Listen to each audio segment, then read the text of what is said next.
Right, so let's talk about the Barbarian World. And you might think I'm being a bit rude, but then again, I have traveled a fair bit. And then the thing I found is the more people you meet who have traveled more, the more agreeing they all are on the fact that a lot of the world is barbarian still. Mm. And okay, you can go and see the nice touristy areas of pretty much every country on Earth. I'm trying to think of one you can't. South Sudan? Yeah, I think that's You can't go to the nice touristy areas in Paris anymore. that's for true. sure. What about the nice touristy areas of Pyongyang? No, they're great. So, Oh, all right. They would probably be safe streets, to be fair, wouldn't they? Actually, yeah. but then there's the rest of the country, and it's really hit or miss depending on the country, obviously. And India is Is number one? in some things, has blown up in the news because of this. This is a tweet from someone who tweeted this out, and they say here, a travel couple trying to visit every country in the world decided to go to India as their latest destination. 11 hours in, they announced that they were at a hospital because he had been beaten up and she had been gang raped by 7 men. And this is a video of this Spanish couple explaining in Spanish. As you can see here, my mouth is destroyed, but Fernando is even worse than me. They've hit me with a helmet several times with a strong stone on the head.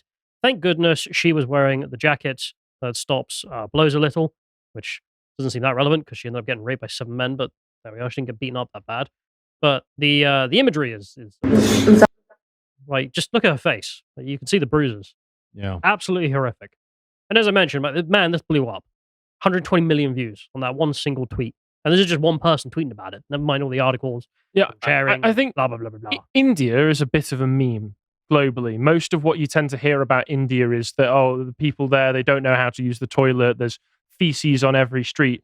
But there's much worse problems than this. And I think that's one of the things that a lot of people who try and travel the world don't realize. This is what leads to the left-wing women. I'm going to travel by myself and backpack around Pakistan to show you how safe it is. I have Most people don't understand that most of the world is a very dangerous place. I have spent some time in India, and how to put it, they basically just have no normal civilizational standards. So let's have you explain, if you're okay with it, how Yes. you travel. Because how you travel, I think, is interesting as well. Well, I tend to basically go to one major city and then travel to another major city somewhere else across the country and leave from there and then go to another place. And I'll just do a tour run through the country. Public transport, walking. Buses, trains, all that sort of stuff. But And you did this in India. yeah, but you learn to stay frosty. Well, actually, in India it was slightly different. In India, I was helping a finance company there. I was doing a bit of consultancy work, so I didn't stay for that long. And I was with a whole bunch of high caste Indians, so that made the trip a bit easier because they knew how it worked around there. I mean, to the point of, because they were high caste Indians, if they didn't like what the police were doing, they'd just give them a kicking. Jesus Christ. Okay. So I mean, I was all right when I was there. But this post here, okay, that's one thing. And well, let's have a look at how it happened, of course, because India is a massive country, if nothing else. Like, I hate to use the word, but it's sincerely diverse. Like, the areas are so different. It's just amazing. And I haven't even been there. You can just read about it online. But these guys, this is how this happened. So they're travel bloggers, and they were going on their motorcycles from Barcelona all the way to somewhere in Southeast Asia. And when they got to this particular part of India, it didn't go so well. The couple had been making their way to Nepal via Bangalore and had stopped in Dumka to rest and pitch their tent near Hashada Market. I'm not apologizing. After falling asleep, 7 young men broke into the tent and assaulted them both. They beat us. They pulled out a knife by my neck. They told me they were going to kill me, says the man in one of the videos. And he then says, Fernanda was raped by 7 of them. So there we are. That's how that happened. But what's really, really weird, I mean, we have in this, I think probably the American mind more than most, because you mentioned the poo in the loo meme. For those who don't know, the United Nations had to make a song to try and convince Indians to use toilets rather than just have them. And this is for ones who had them, never mind the ones who don't have them. And the song was called Poo in the Loo. And that has become a meme. But even amongst, I find people who are interested in the foreign world and traveling and learning about stuff, most people I found don't even know about that when they think about India. Well, they still think of it as like this highly spiritual place. Curry comes from, and that's about it. I think it's media representation that really gives people that idea, because when you think of India, you think of things like Princess Diana looking a bit mopey in front of the Taj Mahal. You think of Michael Palin travel documentaries where he's going around going like, look at how glorious and magical these places are.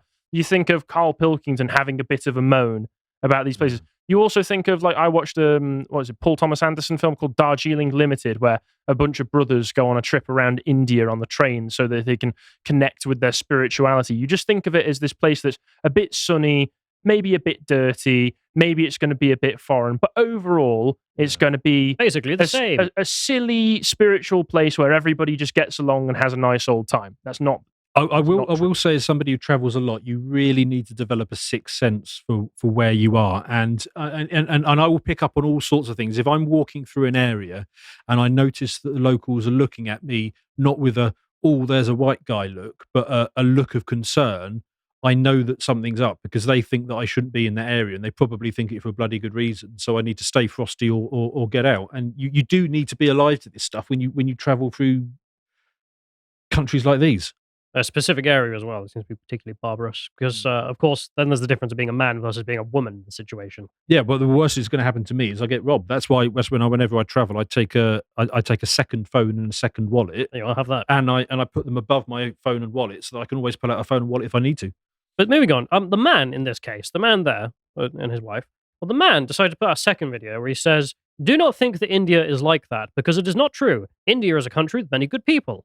I'm sure it is. But it obviously is like that because it just happened to you. Like all countries, it's got good and bad things. I mean, your wife is literally in the back of this video with visible bruises on her face.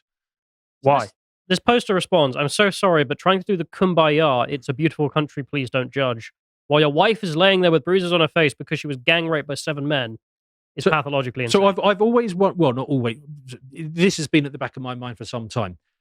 How many men need to gang rape your wife until you're no longer a liberal? And the answer is obviously a number greater than 7. 8 or 9 at least. There we are. And it's pretty horrifying to think of, but the amount of brainwashing that these people must have suffered to have that happen and then go, oh, but it's still fine though. It's still fine. We still, 2 thumbs up, recommend, would go again. It can be true. I mean, 2 things can be true. It can be a place with lots of lovely people. I mean, there's like 2 billion of them. So duh. Yeah, I suppose. But More also, of averages. It's not Barcelona. You know that. What's wrong with you? You're from Barcelona. You know it's not Barcelona. There's a massive cultural difference. You should know that as someone who's traveled so much. And someone responded to this chap here, who's a big traveler as well. And I'm just going to read some of his story and see what we make of it, I guess, because his impact on this is interesting. He says he spent 6 months backpacking through India in 2018, 2019, traveling primarily by overnight buses. That's safe. As a 6-foot-tall, tattooed white man, I was monetarily taken advantage of many times and viewed alternatively as a walking ATM or photo opportunity wherever I went. But by God's providence, I was never physically assaulted nor meaningfully threatened. As a 6-foot-tall, tattooed white man, I was... You read that paragraph. Oh, sorry. Heard it twice. However, I was traveling for 3 years in preparation to visit the country. I had learned hard lessons of situational awareness and personal security. Despite that, it took all my strength to complete the journey through India. It was the conclusion of my travels for a reason. Yeah.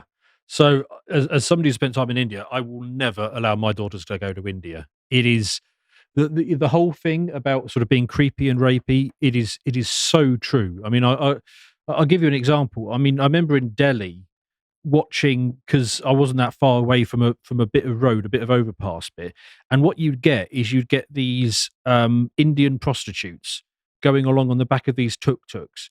And when I say prostitutes, I'm not talking about like Brazilian or Swedish stunners that you get in top class London casinos or anything like that. Those prostitutes aren't hot. And Callum would know. He's seen enough of them. But these girls, they look like basically like the creature out the end of the final scene in Fly 2. I mean, she clearly hadn't been washed in years, and you get these tuk-tuks with these girls going along the back, and you would have like maybe 8 or 9 cars of Indians driving around it. So it'd be going around like a little bizarre sort of convoy where they'd all be leaning out of their windows with like 4 or 5 guys in each car, waving money at her, saying, "Come into our car."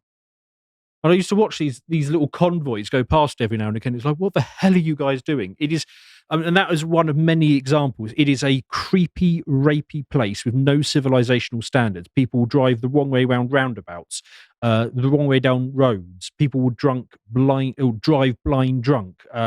Queuing is non-existent. The amount of times I would be in a queue leaving, and unless you basically rub yourself against the guy in front of you, somebody will come and put themselves in between. The amount of times I had to pick a little Indian up and put him behind me just to say, look, there's an Englishman in the queue. We are going to do this properly. I mean, the queuing thing. I mean, as English people, I mean, it is maddening. I had the same in Russia. The only place I ever saw queuing was by the Russian army when we went to the war zone. Right. Everywhere else they don't, and it is a real mark of civilization. Yeah, but with what you're saying about India, there is a reason that if any of the audience watching right now has friends who are women, every single one of them, like I do, will have horror stories about her entire DM box being filled with Indians. There's a reason that is a meme. Now, imagine that instead of it just being over message, you're in the country where they're doing it up close to you. So this guy's response is interesting because he goes on to talk about India himself, his own experience. He says, many times I did not see malice in the eyes of motor taxi drivers, although I heard stories of tourists being driven to remote locations and blackmailed out of their belongings by cab drivers, which is why taxi security at New Delhi airport is such a big deal. Is that something that you experienced, Dan? Taxi security, no, but I'm very wary of that sort of stuff. Yeah, you'll get that in most places. I mean, it's an actual miracle that you can get in a black cab in the UK, and it will just be a black cab. What's the taxi security? Is that people around who make sure that if you're getting into a taxi, it's actually a taxi and not someone who's going to try and kidnap you? It's private cars versus taxis. One's licensed, one isn't. So there's that difference. India is not a safe country to travel in, he says. While it's not a dangerous country, like a country at war, it is a nation unimaginable levels of corruption that would shock an average Westerner. And it is barely civilized, even among many popular locations, like Agra, where the Taj Mahal is, especially because your skin color marks you out as being a target and you actually can't hide that. Liberal Americans have this view that the rest of the world that's melanated is one big song of Kumbaya, crying out against the oppression of the white West. Nothing could be further from the truth. Violence, bigotry, and hatred are the standard operating practice of the residents of many countries. Members of foreign nations express racism to each other and boast about it that make our microaggressions look like a sneeze. Which is just a really poetic way of putting that, I felt. Because it is exactly what the left thinks. The left thinks that the entire world is basically the same as America, only with very slightly different levels of melanin and spicy food. And also kind of safer, less racist. The only people who've ever been violent towards other ethnic groups are white people. Yeah. It's just like, which country is that? Like, literally, here's a globe. Pick it. Like, which melanated country is paradise? I mean, we did have to force these people to stop burning their wives after they died.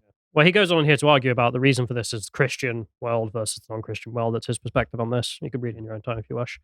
But I mean, unless you're talking about Singapore or, I don't know, like Dubai, like where it's highly securitized, so you've got that advantage or something. Like, yeah, there's massive differences that the Westerners just have to be wise of. Interestingly, the Taiwanese foreign minister has recently announced that they're going to be accepting Indians to replace, other workers that they had, but they're only going to allow Indian workers from a very specific northeast region of India, which is all Christian. Lamal. Yeah, they only want them. They don't want all the rest of them because there is something different about Christians. So he goes on here to argue about Christianity, and that's the reason, his perspective. He says something I never thought about. He says, have you ever read what Gandhi has to say about women? No, I haven't. Why would I? I have. Gandhi was also very racist. Yeah, I've read the racism before, which is pretty big. But there's MahatmaGandhi.com, in which if you go and read that, he believes in the equality of the sexes and nothing else. So I thought that might just be propaganda, so bugger that. So I went to an outlet that should be favorable to him, The Guardian, and even them are like, no, the legacy he left is not good. I mean, they tell a story here of the way rape is dealt with in the continent. Gandhi's time in South Africa. He was discovered by a male youth, and the male youth had been harassing his two female followers. Gandhi responded by personally cutting the girl's hair off to ensure that the sinner's eye was sterilized. Gandhi boasted of the incident in his writings, writing such a message that all Indians and that women should carry responsibility for sexual attacks put upon them. Yeah, I mean, this isn't new. I mean, they go on to reference a specific incident in India where this carries on. It says in 2009, colleges in northern India reacted to a spate of sexual harassment cases by banning women from wearing jeans, as the Western-style dress was deemed too provocative to the males on campus. 2009. I mean, Obama's in the White House, and they're like, "Oh, clearly the jeans made him do it." Yeah, I mean, again, as somebody who spent time in India, the wall that you have to jump over before an Indian gets sexually excited is not really that high. I mean, Sorry to interrupt the video, but I just want to let you know that we have a brand new selection of merch on our merch store. These won't be in the store forever, so if you do want them, go and get them now. Thanks very much. That high. I think I've told this story before, but when we were in Afghanistan, and I think it was towards the end, I hadn't seen, you see women, but they're with their families. There's no reason to talk to a woman in Afghanistan unless she's a family member or you're going to marry her. That's how that works, right? So you don't interact with women. It would be culturally rude to even do so. So then it was Taliban Independence Day parade day, and some women from Al Jazeera had turned up, women reporters, and she was wearing the abaya, the long dress, the black one, but you could see a vague outline of her ass. And the guy, the driver, Mohammed, went, "Oh my God, look at this!" And to be honest, even in my own mind, after a few weeks of not interacting with Westerners or women or media, I did look at her ass and think, "Oh God, yeah. Wait, what?" Like, it literally is just an outline. It means nothing. Like, I had to have a break for a minute. And it's like, oh, yeah, that's that world. And yet a Western woman thinks she's protected. Yeah, it's very, very, very different, is all I'm getting at. Not to mention, I mean, India, I mean, you rightly say, has been a long-term meme. I mean, not just them, but Pakistan as well. Forbes, why Pakistan should be on every solo female traveler's bucket list. Did human trafficking write this? Yes. I think a rape gang wrote this article. I can only assume. What are you meant to do with that? I mean, Did somebody actually do that? Because this is a real Forbes article. There is a photograph of a woman, I assume, in Pakistan. Yeah. Moments before disaster. There are just endless horrific stories out here. I mean, this post blew up, of course, and then people were mocking it with this stuff. 4 men arrested for raping a lizard in India. And monitor lizards are pretty brutal as well. I think they also ate the lizard, if I remember correctly. Oh. in what order? The worst one. Pregnant goat dies after being gang raped by 8 men in India. Dog dies after being... Oh, no, I like dogs. Yeah. Cow. Really? But I thought they thought the cows holy were animal. sacred. Yeah. But I mean, because I've seen a lot of videos of gangs and gangs of Indian men throwing feces at one another as part of some holy cow ritual because it's cow dung, and oh, this is some high quality stuff right here. This is the Indian version of the rape of the Vestal Virgins in Roman times, isn't it? I mean, it's you're kind of going after your own holy figures. Unless it may have been some Muslim guys doing it, I don't know. But maybe. the point being, I'm not trying to show this just to be like, my God, everyone in India raped animals or something. If someone's watching that and thinks I'm saying that, no. It's that these stories don't really appear in the West. Ever. Yeah. Like, very, very rarely there'll be a guy who was doing something with a pig. Oh yeah, and the punishment is death. I'm on if the law's being applied properly. I'm on good terms with a whole bunch of high caste Indian guys. You know, great chaps. But you have to Dan understand. owns a few Indians. Yeah, you have to understand that there are lots and lots of very creepy, rapey ones. It's just a real different world. I mean, one of the things I found just researching this is I found the Wikipedia article for rape culture, which South Africa's not looking good. If for some reason the two countries most are 95. Sweden and South Africa are equal. What might they have in common? Who knows? Well, Sweden is higher than India. Yes. I'm not sure all these of statistics. China is completely ignored from those statistics. This is reported statistics from the police. So right, okay. It's 2010 to 2012. So Sweden's presumably a much deeper red since then. You scroll down, and there's only 4 countries even mentioned in this rape culture article, of course, because most of it's centered on the West. And like, well, don't you know about bathrooms? It's like, shut up. And it goes down. And then prevalence. We've got the United States. Yeah, no. I mean, what? No, there was a culture of no. That's just bollocks. Arcs are backwards. South Africa. Yeah, I can believe that. I don't know. Gang rapes are quite common amongst men. 1 in 5 men has participated in a gang rape. Not true for the United States or here, if nothing else. Well, then you go down. certain parts of here, Yeah. And then you go down and you get diversity built Britain. Yeah, and then you get India and Pakistan. They're the only two other countries mentioned in this article. And they're literally just writing about how, yeah, it's the woman's fault for being raped. It's like, okay, right. And I just wanted to compare this because, I mean, travel advice. Someone who takes this, an interest in it. Here's Russia. The Foreign and Commonwealth Development Office advises against all travel to Russia. They issue this map where they've highlighted literally every province and they've gone, no, advise against all travel. And then they list their reasons, and you can read the reasons, and it's, not unreasonable to list that, well, look, I mean, they are in an active war, so there's that. If you've ever been friendly to Ukraine, do not go. They will not find that funny. They might put you in jail. And it's like, okay, that's fair advice. I think it's a bit extreme to be like, don't go at all, as someone who's been there many times, especially after the war. It's got its problems, You've still got to be wary. You've got to know what you're doing, etc., etc. But then I go and check out India's travel advice. And it's just like, oh, some parts. Which are the parts? And it says Jammu and Kashmir. Like, really? That's the only advice you have? Are you sure? Maybe that's true if you're a 6'2" white guy. Yeah. If you're a woman, I wouldn't go to any bit of it. Well, you go to safety and security and you scroll down, and there is a section on crime, scams, that's the thing. And then sexual assault. It's like, yeah, there's serious levels of sexual attacks. In all of these places, Goa, Delhi, Rajasthan, Mumbai, Kerala. And I'm like, well, that's probably not just them, because these people were not there in any of those. And so, okay, that's a thing. If you're a woman and you go there, you will get groped every time you walk down the street. Yeah, and it goes on, e-cigarettes, whatever. There's a very weird bit in this. I can't remember where it is, but they write that if you engage in sex with a child, you'll be killed. Like, that's a risk. And it's like, what? Doesn't seem like a risk to me. Seems like good law. Let me find that. For all Western paedophiles, be aware. Sincerely, let me find you this, because it's the weirdest bloody thing. I read it earlier. Wait, is it under LGBT? No, it's not under that. Oh, okay. Somewhere in here.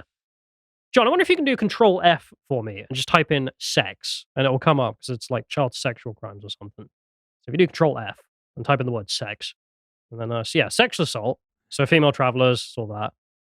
Blah, blah, blah. LGBT travelers, that bit.